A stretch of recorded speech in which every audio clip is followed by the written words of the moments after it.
오늘은 기회 주실 때 거부하지 말자, 이런 제목으로 말씀을 전하려고 하는데요. 데이빗 시벌이라고 하는 심리학자가 쓴 책입니다.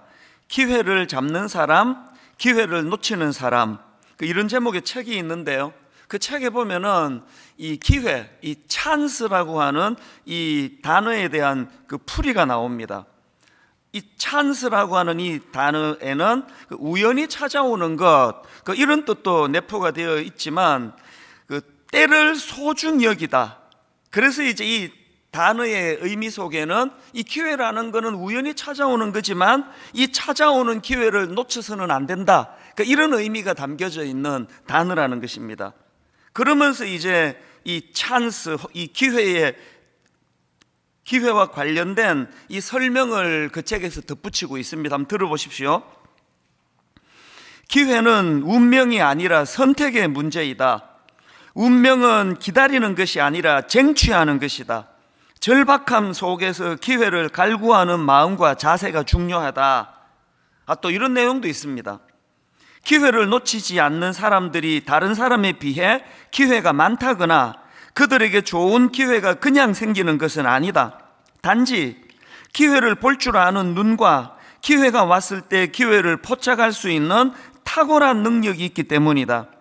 반면 기회를 놓치는 사람들은 기회가 왔어도 그것을 잡지 못한다. 그것이 기회인 줄 모르기 때문이다. 통찰력이 없기 때문에 기회를 볼 줄 모르고 외면해 버린다. 사실 오늘 제가 본문에서 찾아낸 설교 결론이 바로 이 책에서 다 설명하고 있는 겁니다. 특히나 맨 끝부분 다시 한번 보십시오.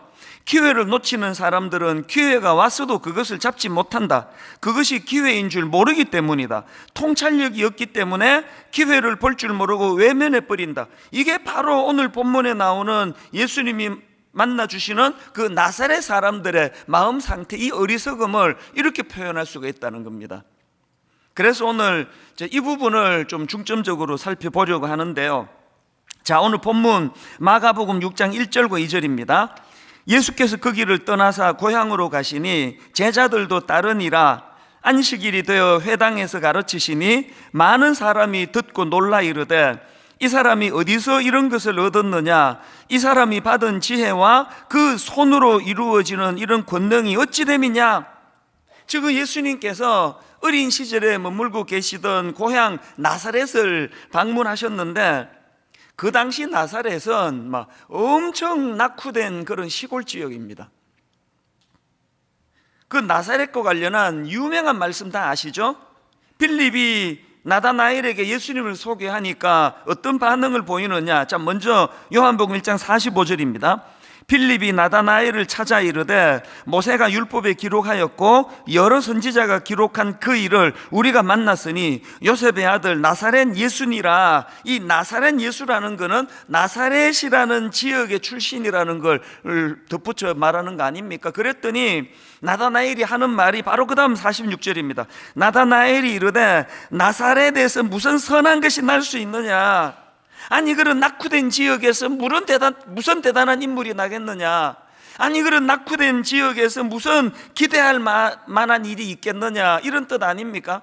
그러니까 이 나다나엘의 그 말 한마디 속에서 지금 이 나사렛 지역이 얼마나 침체되고 낙후가 되어 있는 상태인지 금방 알 수 있는 거 아닙니까? 그런데 예수님께서 그 낙후된 지역을 방문하셔서 그곳에서 말씀을 가르치시고 또 여러 가지 일들을 행하시니까요, 그 시골 마을 낙후된 그 지역 입장에서는 이제 변화를 위한 절호의 기회가 온 겁니다. 기회는 어떡하라고요? 잡아야 된다 그랬잖아요. 근데 이 미련한 사람들이 그 절호의 기회를 발로 차버리는 거예요. 자, 3절. 이 사람이 마리아의 아들 목수가 아니냐? 야고보와 요셉과 유다와 시몬의 형제가 아니냐? 그 너희들이 우리와 함께 여기 있지 아니하냐 하고 예수를 배척한지라. 선입견을 가지고 주님을 바라보고는 주님을 배척해 버렸습니다. 그 결과 5절. 거기서는 아무 권능도 행하실 수 없어. 거기서는 아무 권능도 행하실 수 없어. 여러분, 이게 딱 지금 제가 앞에서 읽어드렸던 그 제목, 그 책의 한 대목이요. 기회를 놓치는 사람들은 기회가 왔어도 그것을 잡지 못한다. 통찰력이 없기 때문에 기회를 볼 줄 모르고 외면해 버린다. 이게 지금 딱 그 어리석은 나사렛 사람들 모습 아닙니까? 왜 이런 비극이 일어났나? 앞에서 말씀드렸죠. 그들이 가진 그 알량한 그 선입견 때문에.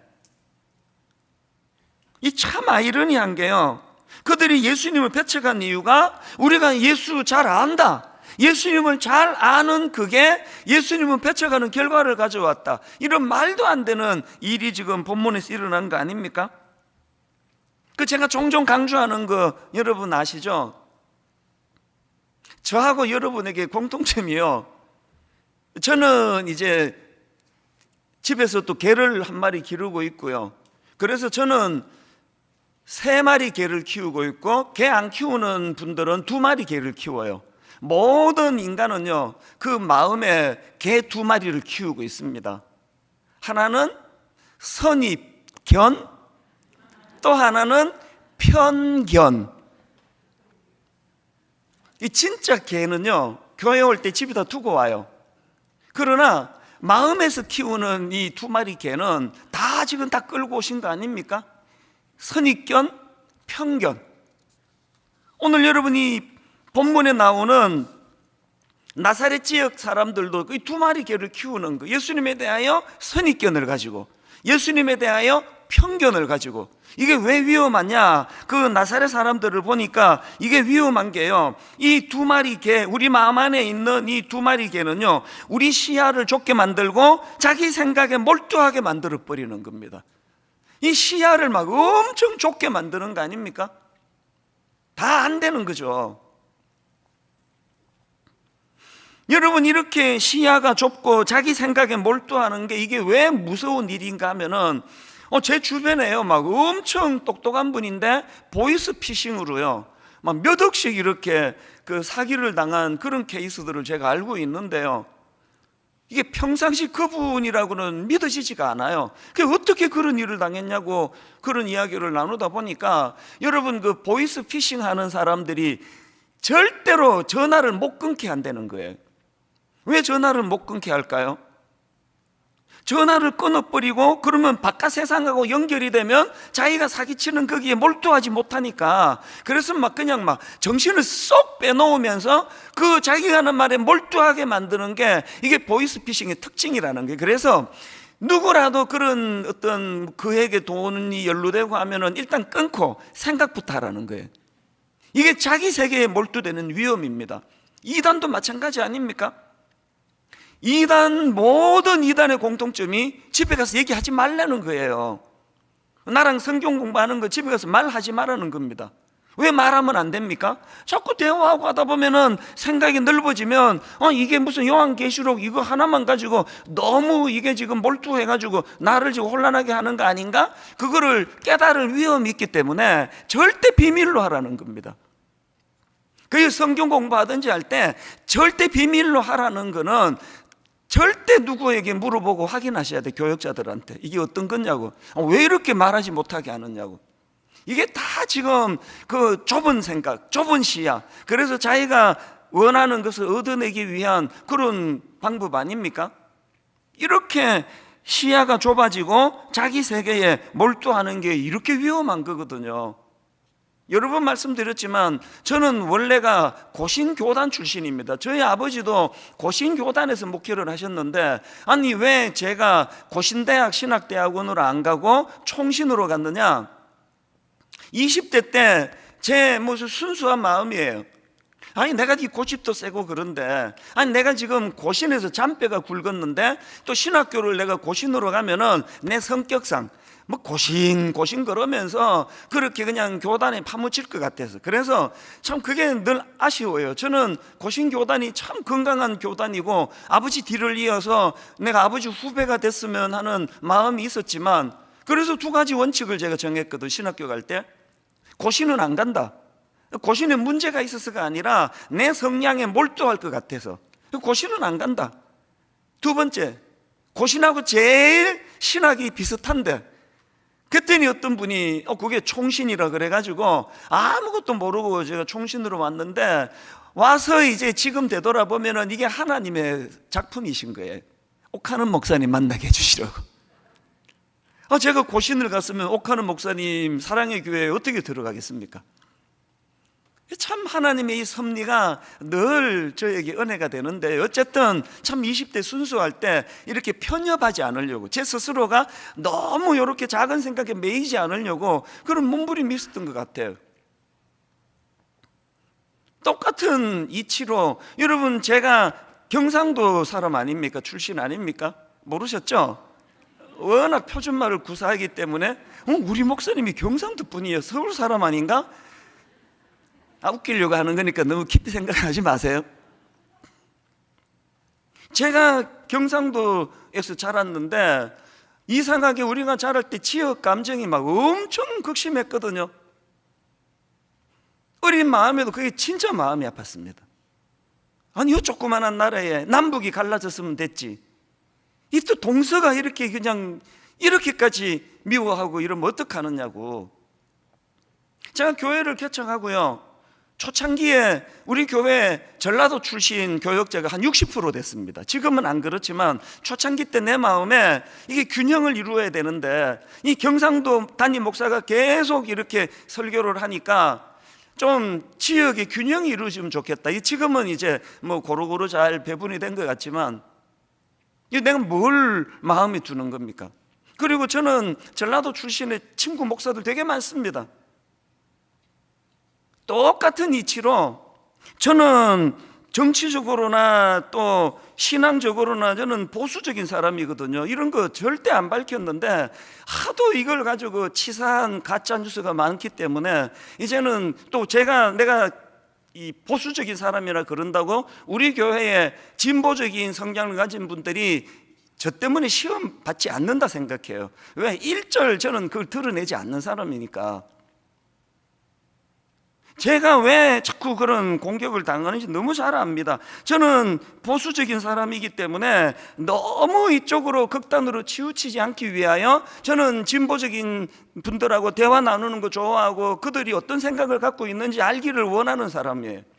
이게 자꾸 이제 그 공격의 빌미를 제공한다는 거 알지만요, 그러나 저는 나이 들수록 제 생각만 옳다는 편견에 사로잡히기 쉽다는 걸 알기 때문에 그걸 멈출 생각이 없습니다.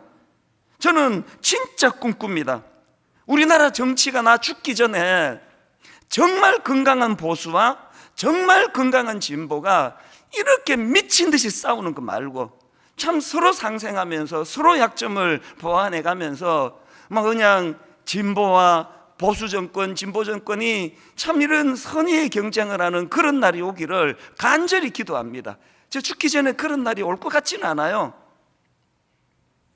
예수 믿는 여러분들만큼이라도 여러분, 예수 그리스도가 십자가로 모든 담을 다 허물어 주셨기 때문에 여러분, 나와 성향이 다른 사람이라고 해서 그런 식으로 하면 안 되는 거예요. 다름을 인정하고. 저는 내 고향이 난 너무 좋은 사람이에요. 시간이 갈수록 고향이 그리워지고 고향의 친구들이 그립고 고향 사람들이 난 되게 좋거든요, 경상도가. 그러나 이게 타 지역을 폄하하는 것으로 가면 안 된다는 거예요. 저는 내 고향이 너무너무 그립듯이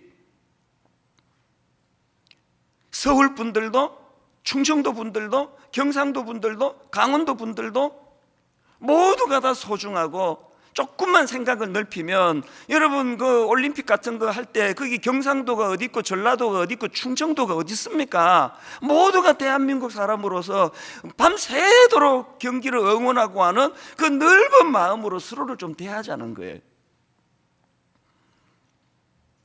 이런 점에서 저는 에베소서 3장 18절 능히 모든 성도와 함께 지식에 넘치는 그리스도의 사랑을 알고, 여러분 지식에 넘치는 그리스도의 사랑을 알면 어떤 일이 일어나느냐. 그 다음 19절을 보세요. 이 하나님 아버지의 그 너비와 길이와 높이와 깊이가 어떠함을 깨달아 하나님의 모든 충만하신 것으로 너희에게 충만하게 하시기를 구하노라. 여러분, 우리가 믿는 그 하나님은 내 아버지시고 우리가 믿는 내 아버지 하나님은 이렇게 그 너비와 높이와 깊이가 충만하고 풍성하신데, 그 자녀된 우리는 어떻게 이렇게 속이 좁아 터져가지고, 어떻게 이렇게 우리는 이렇게 편가름이 이렇게 심하느냐? 왜 그러냐? 18절에 나오잖아요. 능히 모든 성도와 함께 지식에 넘치는 그리스도의 사랑을 모르기 때문이에요. 사도행전 17장 11절에 베레아 사람들을 보십시오. 베레아에 있는 사람들은 데살로니가에 있는 사람들보다 더 너그러워서 간절한 마음으로 말씀을 받고 이것이 그러한가 하여 날마다 성경을 상고함으로. 여러분, 제가 여러 그 번역 성경을 가지고 여기 나오는 더 너그러워서 이 부분을 제가 대조하면서 보니까요, 옛날 우리가 쓰던 개역 성경에서는 더 신사적인 사람이라고 표현하고요, 또 공동 번역으로 보니까 마음이 트인 사람이어서 이게 참 와닿았습니다. 누가 은혜 받느냐고요? 신사적인 사람이에요. 매너가 좋은 사람이에요. 마음이 트인 사람이에요. 마음이 트인 사람이 은혜도 잘 받는 겁니다. 지금 본문의 나사렛 사람들 마음이 좁아 터지니까, 편견으로 꽉 차 있으니까 은혜도 못 받잖아요.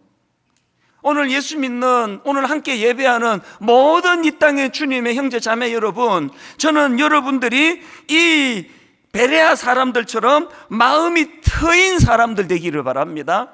어지간하면 용납하고 어지간하면 품어주고, 그 자꾸 다른 것만 자꾸 찾아내느냐고요.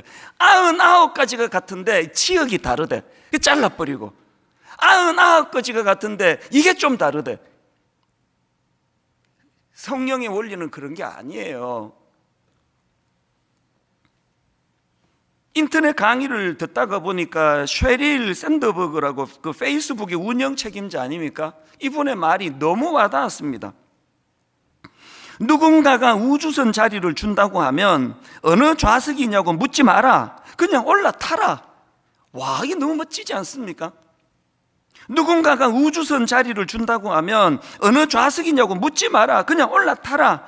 이 쉐릴 샌더버그가 예수님 당시 사람이어가지고 그 폐쇄적인 나사렛 사람들에게 이런 말을 좀 전해줬더라면 얼마나 좋겠습니까?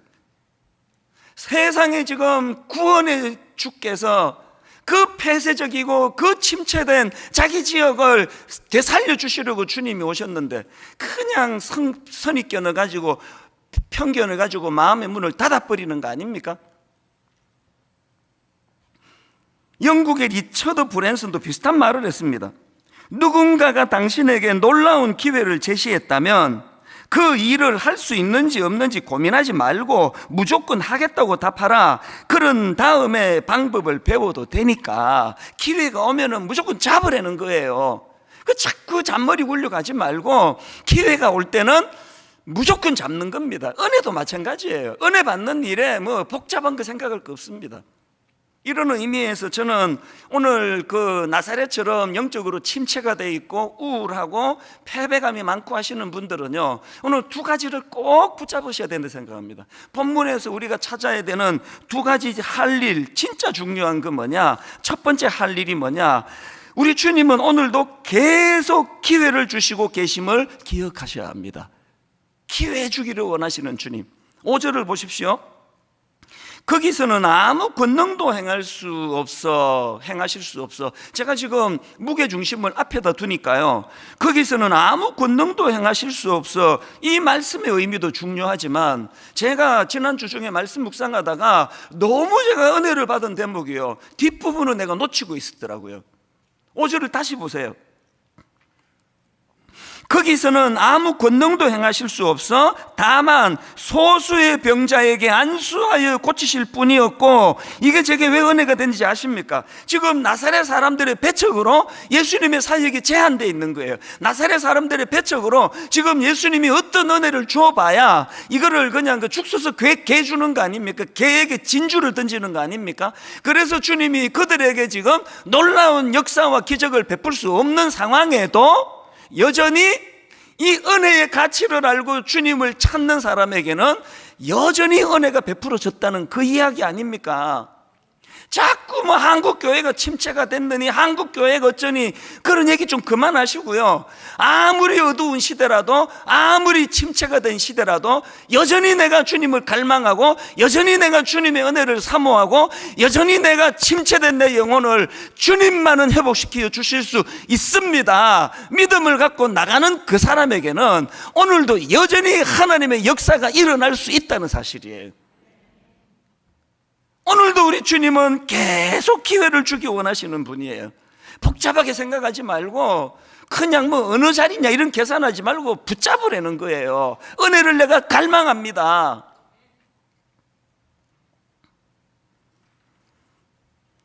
제가 오늘 한 가지 약속 드릴 거 있는데, 우리 수문아우 목사님에게는 뭐 거의 앵무새처럼 계속 하는 약속이에요.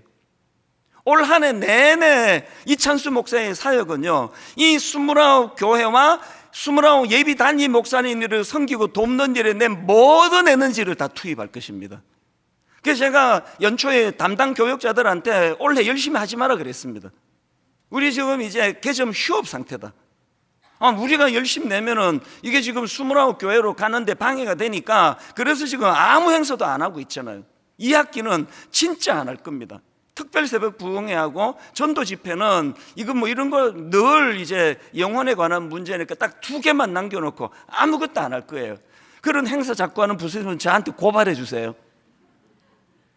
올 한 해는 과도기로 이 29교회가 잘 세워지는 여기에, 그래서 한 교회가 잘 되는 것도 중요하지만 29 건강한 교회가 태어난다는 거, 진짜 이게 가슴 떨리는 일 아닙니까? 그래서 제가 우리 예비 단임 목사님들에게 여러 번 약속했습니다. 앞으로 내 남은 시간에 내 모든 목회 노하우를 다 전수해 주겠다고, 모든 내가 갖고 있는 지식을 다 전수해 주겠다고, 이런 이야기를 종종 말하는데요, 지난주에도 전체 모여 회의하다가 이런 이야기를 하고는 중요한 한마디를 했습니다. 내가 당신들 목회를 위하여 내 모든 걸 다 전수해주고 다 도와주기 원하고 다 도와줄 수 있는데, 내가 한 가지는 못한다. 그릇은 당신이 준비해야 된다. 다 전수해주면 쏟아버리면 무슨 소용이 있냐고요. 오늘 본문에서 너무나 무서운 교훈이 그거 아닙니까? 주님은 낙후된 그 나사렛 지역을 위하여, 제가 그 영어 성경으로 보니까 주님의 지혜와 주님의 그 권능을 영어 성경에 보니까 미라클로 되어 있더라고요. 기적을 베풀어 주시는 거예요. 기적을 베풀면 뭐합니까? 쏟아버리는데, 편견을 가지고 개 2마리 편견과 선입견을 가지고. 오늘 교훈에서 뼈저리게 경험해야 돼요. 하나님은 오늘도 저와 여러분에게 늘 기회 주시기 원합니다. 은혜 주시기 원합니다. 그런데 그릇은 우리가 준비해야 돼요. 그 쏟아질 만한 그릇 가지고 그러시면 안 되는 거 아닙니까? 이런 면에서 저는 아까 인용해드렸던 베레아 사람들 정말 배워야 됩니다. 자, 사도행전 17장 11절 다시 보십시오. 베레아에 있는 사람들은 데살로니가에 있는 사람들보다 더 너그러워서, 그 다음 보세요. 간절한 마음으로 말씀을 받고 이것이 그러한가 하여 날마다 성경을 상고함으로. 2가지를 했네요. 간절한 마음으로 말씀을 받고, 기꺼이 말씀을 받고, 열린 마음으로 말씀을 받는 게 첫 번째 그들의 모습이었고요. 2번째가 뭡니까? 이것이 그러한가 하여 날마다 성경을 상고함으로, 관심을 가지고 성경을 연구했다는 겁니다. 오늘 우리가 이 침체된 우리의 심령이, 너무너무 침체된 우리 가정이 회복이 되기 위해서는요, 이 2가지로 해야 돼요.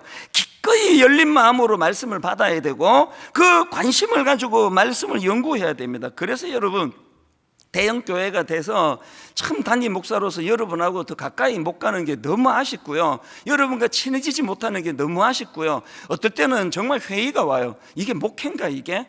아니 자기 양 얼굴도 모르고 이름도 모르고 이게 목회인가? 이런 생각도 하지만 좋은 점이 하나 있습니다. 여러분 이거 아셔야 돼요. 여러분이 저 잘 모르고 제가 여러분 잘 몰라서 우리는 인간적인 뭐 이런 거 없습니다. 그냥 말씀만 집중할 수 있는 거예요. 저하고 친하면 좋지만 안 친해도 괜찮아요. 혹시 저하고 친해서 아이고 저 목사 저거 가까이서 만나보니까 하여튼 먹는 것도 그냥 하여튼 막 아우 더럽게 많이 먹더라 그러고 지금 목사가 말이야 지금 왜 저러지? 근데 이해가 안 돼. 집안에 가보니까 막 아이고 지금 목사가 왜 저래? 이래가지고 주일날 내가 설교를 하면은 더럽게 많이 먹더라 이것만 생각이 나가지고 은혜가 안 되는 것보다 예를 든 겁니다. 저 더럽게 많이 안 먹습니다. 예를 든 거예요. 차라리 여러분 잘 몰라서 말씀만 집중할 수 있다면 그게 더 유익하다는 거예요. 종종 그런 얘기예요. 은퇴하고 나면요 냉면 한 그릇 사달라고 할 사람이 이제 없어요. 그런데 은퇴하면 막 엄청 외로울 것 같아. 그럼 네가 사면 되잖아. 그런 얘기가 아니고 누가 사느냐의 문제가 아니고요, 당회 장로님들하고도 어느 정도 거리를 두고 친하지 않습니다. 왜? 그 열 몇 명 장로님하고만 제가 친해지면은 나머지 목회는 어떻게 하느냐고요. 그래서 일정한 거리를 둬요. 한 걸음 다가오시면 한 걸음 물러가고, 이분이 한 걸음 물러가면 한 걸음 다가가고, 저는 29 목사님들에게 이 원리를 지켜라고 계속 가르쳐요. 이 당회가 이게 무슨 동호회처럼 너무 우리끼리 잘 지내면 성도들 어떡하냐고요. 전적으로 당회의 기능은 성도들을 섬기는 데 있고, 전적으로 담임 목사의 기능은 성도들에게 베레아 사람들처럼 말씀을 상고하는 것을 도와주는 게 있다면, 여러분 집에 숟가락 몇 개인지 잘 몰라도, 젓가락 몇 개인지 잘 몰라도 여러분하고 저하고 별로 친한 적이 별로가 아니라 아예 안 친해도 그 불편한 거 감수할 수 있는 거 아닙니까? 어떻게 해서든 우리가 아이고 우리 교회는 너무 화목해, 우리 여전도회 안 만들잖아요. 우리 남전도회 없잖아요. 전도회에서 그냥 달력에 빨간 글씨 있을 때마다 놀러 가고 등산하고 탁구 치고 너무너무 좋은데요, 그것보다 더 중요한 거는 말씀을 상고하는 일이라는 거예요. 김 집사님, 박 집사님 좀 덜 친해도 어떻게 해서든 서로가 말씀을 상고하는 일을 도와줘야 되는 거 아닙니까? 그래서 저는 이번 주 내내 찬송가 523장이거든요. 어두운 죄악길에서 목자 없는 양같이 모든 사람 길 찾아 헤맨다. 자비하신 하나님 독생자를 보내사, 그 다음 보세요. 오늘도 은혜 주시는 주님, 너를 지금 부르니 나오라. 그래서 저는 이게 암기력이 없어가지고 통째로 다 외우지는 못하고요, 제가 지난주 내내 길 가면서 이 후렴, 이때라 주의 긍휼 받을 때가 이때라. 지금 주께 나와 겸손하게 아뢰라. 구원함을 얻으리. 뒤에 건 외우지도 못했고요, 계속 이것만, 이때라 주의 긍휼 받을 때가 이때라. 그런가 하면 고린도후서 6장 2절, 이러므로 내가 은혜 베풀 때에 너에게 듣고 구원의 날에 너를 도왔다 하셨으니, 보라 지금은 은혜 받을 만한 때요, 보라 지금은 구원의 날이로다. 여러분 계속 은혜 주기를 원하시는, 중단 없이 은혜를 주기 원하시는 그 하나님의 성품으로 보면요, 여기 나와 있는 지금은 영원한 지금이에요. 지난주도 지금이었고 그 전주도 지금이었고, 교회 개척하던 첫날도 지금이었고 다음 주도 지금이에요. 영원히 은혜로 우리를 인도하시는 그 놀라우신 그 하나님으로 말미암아 여러분 지금이 은혜 받을 때예요. 다음 주도 은혜 받을 때예요. 마음의 준비만 되면. 여러분 오늘 이 시간이 바로 은혜 받을 때요, 여러분 이 시간이 바로 구원의 날인 것을 믿으시기를 바랍니다. 이게 첫 번째로 할 일이고요. 두 번째 할 일이 뭐냐, 그 기회를 얻을 수 있도록 영안을 열어달라고 기도하셔야 된다는 겁니다. 아니 왜 그 나사렛 사람들은 그런 어리석은 자리에 빠지게 됐습니까? 세상이 2절에서 이 사람이 받은 지혜와 그 손으로 이루어지는 권능이 어찌 됨이냐, 이 놀라운 감격을 그들이 왜 이걸 쏟아버렸습니까? 3절을 보세요. 왜 쏟았냐고요? 이 사람이 마리아의 아들 목수가 아니냐, 야고보, 요셉과 유다와 시몬의 형제가 아니냐, 그 너희들이 우리와 함께 여기 있지 아니하냐. 그리고 예수를 배척해 버려요. 영안이 안 열리니까 육신의 눈으로 보니까. 그래서 여러분 3절 맨 끝에 나오는 예수를 배척한지라 할 때 이 배척하다, 이게 썩 잘된 번역이 아니에요. 이게 원어 헬라어로 보면은요, 이 배척하다가 스칸달리조라는 단어인데, 이 스칸달리조는요, 걸림돌이나 장애물로 넘어지다, 덫에 걸리다, 이런 뜻이에요. 그러니까 3절에서 배척이 우리말 성경으로는 막 이 사람들이 예수님을 왕따 시켜버리고 예수님을 몰아낸 것 듯한 이미지지만 이게 그거 아니에요. 이 사람들이 덫에 걸려 넘어졌다는 겁니다. 왜 덫에 걸려 넘어졌습니까? 영안이 어두워서 육신의 눈만으로 보고 판단하다가 자기들의 선입견으로 말미암아 덫에 걸려 자기들이 자빠져 버린 거예요. 넘어져 버린 겁니다. 오늘 교회 안에 이런 케이스가 얼마나 많습니까? 하나님 말씀을 영안은 열고 보지를 못하니까 너무나 많이 하나님에 대한 오해를 가지고 덫에 걸려 자빠져 버리는 겁니다.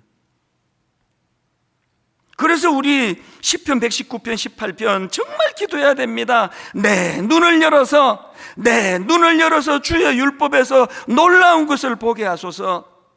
왜 이런 기도를 드려야 됐냐고요? 고린도전서 2장 13절입니다. 우리가 이것을 말하거니와 사람의 지혜가 가르친 말로 아니하고 오직 성령께서 가르치신 것으로 하니 영적인 일은 영적인 것으로 분별하느니라. 육에 속한 사람은 하나님의 성령의 일을 받지 아니하나니. 오늘 여기 영안이 열려지지 않아가지고 모든 걸, 그래서 뭐 좀 웃기고 막 인문학 강의처럼 예화 많이 들고 하면은 막 와, 오늘 강의 되게 좋았다, 설교 좋았다 그러고요. 이 영적인 부분이 눈이 열려 있지 않으면 구해야 돼요. 내 눈을 열어 주의 율법에서 놀라운 것을 보게 하소서. 이미 난 영안이 열렸다고 확신하는 그분들도요, 라오디게아 교인을 향한 우리 주님의 무서운 책망 아시잖아요. 요한계시록 3장 17절부터 보십시오. 내가 말하기를 나는 부자라 부유하여 부족한 것이 없다 하나 너의 공고한 것과 가련한 것과 가난한 것과, 그 다음 보세요. 눈 먼 것과 벌거벗은 것을 알지 못하는도다. 영안이 어두워져, 눈이 어두워져 자기가 지금 영적으로 벌거벗은 걸 모르고 있는 거예요.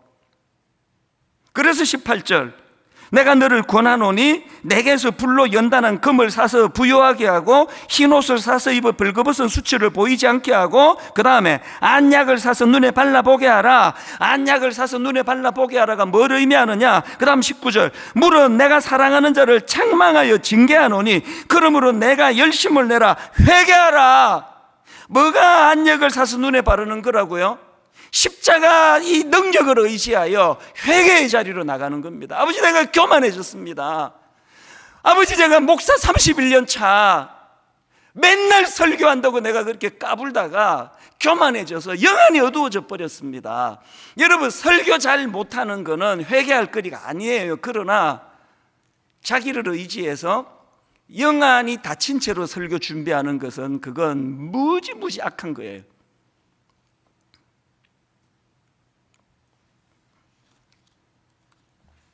저는 분당 우리 교회 개척 초기에 너무나 많이 두려워했던 사람이에요. 어른 목회도 해본 적이 없을 분들은 하나님께서 갑자기 막 엄청 많은 사람들을 보내주시는데 막 두려워서 견딜 수가 없더라고요.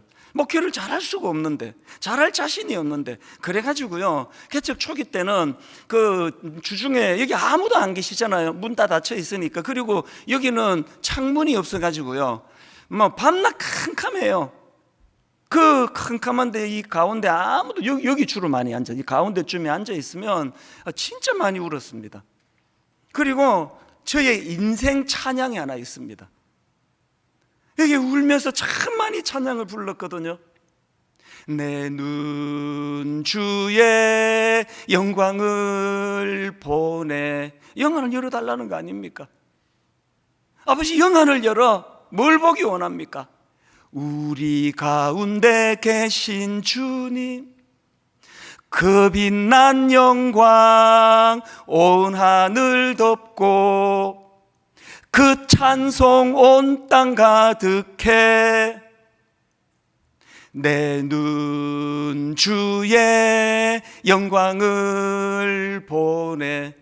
눈물로 영안을 열어달라 사모하여 뭘 보기 원했습니까? 그 캄캄한데 아무도 없는데 두려워 울고 있는 저 자신이지만 뭘 보기 원합니까? 그 순간에도 찬송 가운데 서신 주님, 주님의 얼굴은 온 세상 향하네. 뭘 보기 원하세요? 권능의 팔을 드셨네. 주의 영광 이곳에 가득해.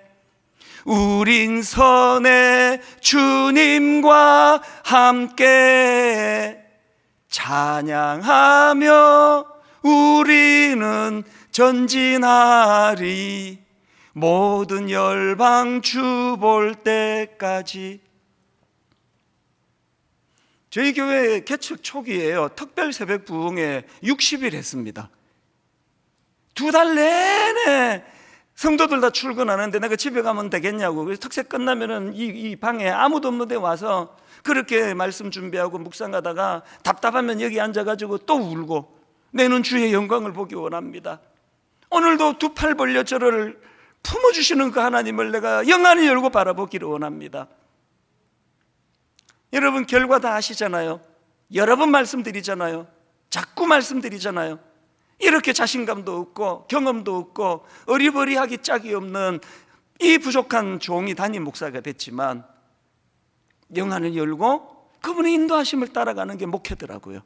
이제 29교회를 위하여 이거 하나님께 구하며 기도해야 됩니다. 결론을 맺으면서 에베소서 1장 17절, 우리 주 예수 그리스도의 하나님 영광의 아버지께서 지혜와 계시의 영을 너희에게 주사 하나님을 알게 하시고 그 일이 가능하도록 18절, 너희 마음의 눈을 밝히사 그의 부르심의 소망이 무엇이며 성도 안에서 그 기업의 영광의 풍성함이 무엇이며 그의 힘의 위력으로 역사하심을 따라 믿는 우리에게 베푸신 능력의 지극히 크심을 너희로 알게 하시기를 구하노라. 여러분이 하나님의 지극히 풍성하신 능력을 어떻게 하면 안다고요? 영안이 열리면 알게 되는 거거든요.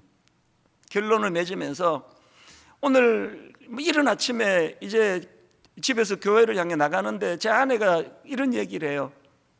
오늘 유난히 힘들고 유난히 어려움을 겪는 분들이 많이 올 거라고. 사모님들이 이상하게 이번 주에 이런 기도 부탁을 막 엄청 많이 한 것 같아요. 저한테 그런 얘기 하더라고요.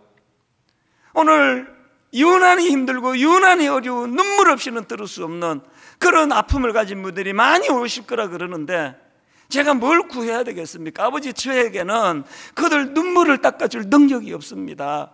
피차간에 말씀을 전하는 저에게도 영안을 열어주시고, 아버지 그 눈물로 그 설교를 들으시는 그 성도님도 영안을 열어주시기를 원합니다. 영안을 열고 아버지 그에게 말로 다 할 수 없는 풍성한 은혜로 보듬어 주시기를 원합니다. 저는 오늘 이 찬양 같이 부르면서 성령님이, 전 누군지 몰라요, 여기 계시겠죠? 유난히 아프고 유난히 힘들고, 마음은 오늘 본문의 나사렛 지역처럼 나사렛에서 무슨 선한 게 나? 저 사람한테 뭐 선한 게 나겠냐고, 저런 집에서 뭐 선한 게 나겠냐고 하는 그 상실한 마음을 가지고 오신 분들에게 오늘 우리 성령님께서 그게 아니야, 풍요로운 은혜로 그분들을 만져주시기를 원합니다. 우리 찬양 같이 불러보기 원합니다.